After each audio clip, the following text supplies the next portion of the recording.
ఈ వీడియోలో నేను వంకాయ పచ్చడిల రెసిపీ తయారీ విధానం చూపిస్తున్నానండి.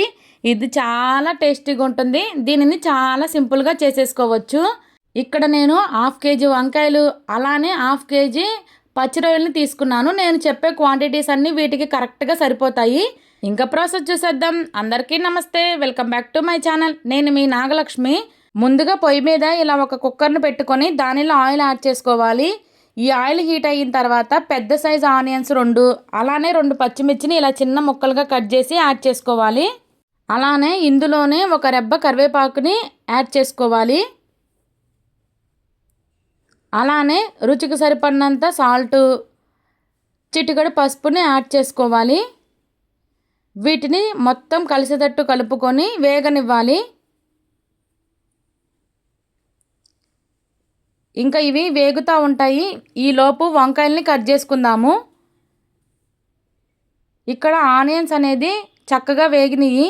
ఇంకా ఈ స్టేజ్లో 1 స్పూన్ అల్లం వెల్లుల్లి పేస్ట్ని యాడ్ చేసుకోవాలి.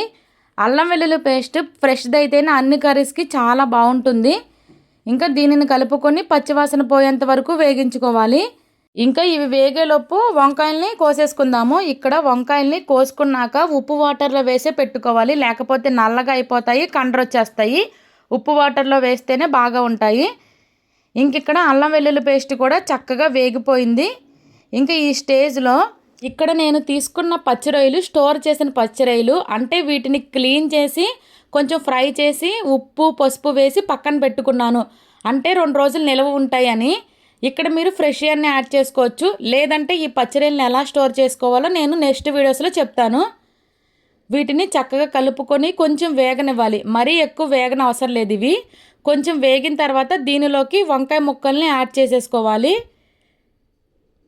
ఇంకా ఇక్కడ వంకాయ ముక్కల్ని యాడ్ చేశాక ఒకసారి మొత్తం కలుపుకొని ఈ వంకాయ ముక్కల్ని మగ్గనివ్వాలి. ఇవి మగ్గడానికి ఒక 3 మినిట్స్ అలా పడుతుంది.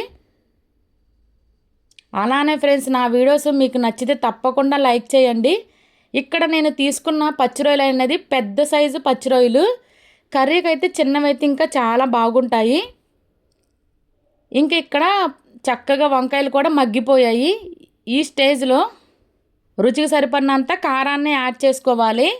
ఇక్కడ కారాన్ని యాడ్ చేసి కూడా ఒకసారి మొత్తం కలిసేటట్టు కలుపుకొని మళ్ళీ ఒక 2 మినిట్స్ అలా వేగనివ్వాలి. ఈ కారం ఆ ముక్కలకు పట్టేంత వరకు.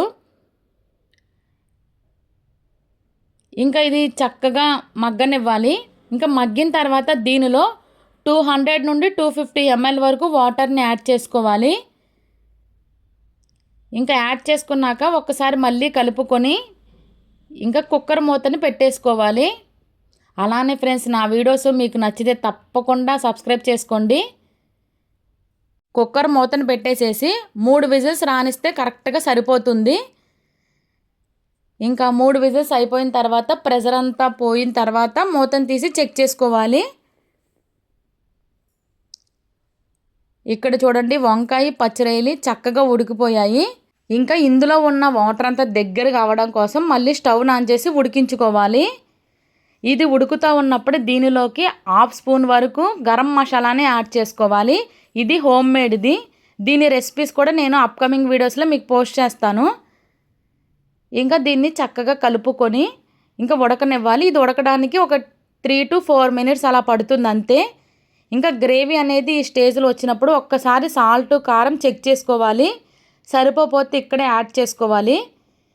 ఇంకా యాడ్ చేసుకున్నాక ఫైనల్గా ఇంకా ఈ స్టేజ్లో స్టవ్ అనేది ఆఫ్ చేసేసుకోవాలి.